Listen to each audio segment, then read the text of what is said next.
प्रेम से बोलिए सच्चे दरबार की जय हो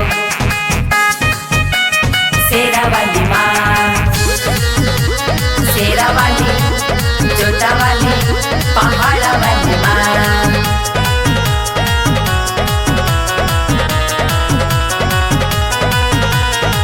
सेवा सत्संग सुमिरन पांच प्रण के ज्ञान बनल जिए के आधार। सेवा सत्संग सुमिरन पांच प्रण के ज्ञान बनल जिए के आधार। कैनी सब कर उपकार जग में होता जय जयकार। दुनिया देखे चमत्कार कैनी सब पर उपकार जग में होता जय जयकार। दुनिया देखे चमत्कार।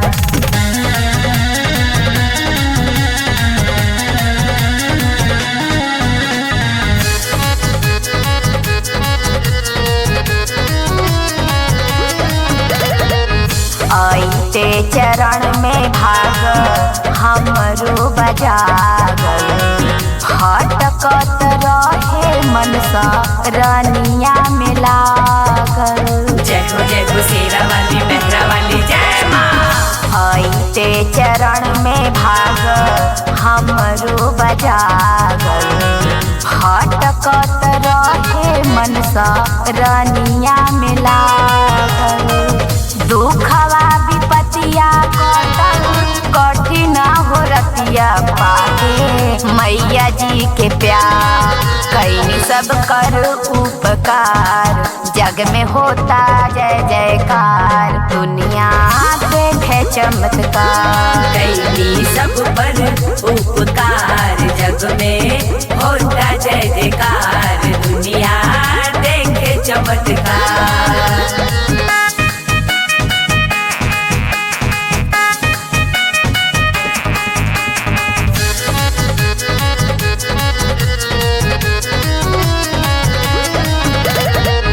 आके मिटाला अपने मन के कलेश हो। आईने हमैया नव दुर्गा के भेष। आके मिटाला अपने मन के कलेश हो। आईने हमैया नव दुर्गा के भेष में। गवई बा समैया अपने कर्म के कमैया। तू करेला इंतजार कैनी सब कर उपकार जग में होता जय जयकार। दुनिया देखे चमत्कार कैनी सब पर उपकार जग में होता जय जयकार। दुनिया देखे चमत्कार। सेवा सत्संग सुमिरन पांच प्रण के ज्ञान बनल जिए के आधार। जय हो शेरा वाली मेहरा वाली जय माँ। सेवा सत्संग सुमिरन पांच प्रण के ज्ञान बनल जिए के आधार। कैनी सब कर उपकार जग में होता जय जयकार। दुनिया देखे चमत्कार कैनी सब पर उपकार जग में होता जय जयकार। दुनिया देखे चमत्कार।